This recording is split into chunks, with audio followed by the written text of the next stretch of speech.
Hello, in this video I want to show you how to host a multiplayer game in Sons of the Forest.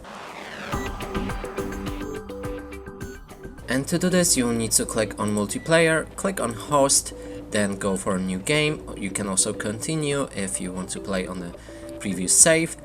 Adjust the difficulty, I'll be going for a hard. Now we can change world name, and that will be probably server name as well. Amount of the players that will be able to join you, change it to friends only or disable it. This will set game in public. Now let's go for friends only. Now click on start. It will create your lobby. Now you can click on invite friends to add any friends that already have a game on your Steam.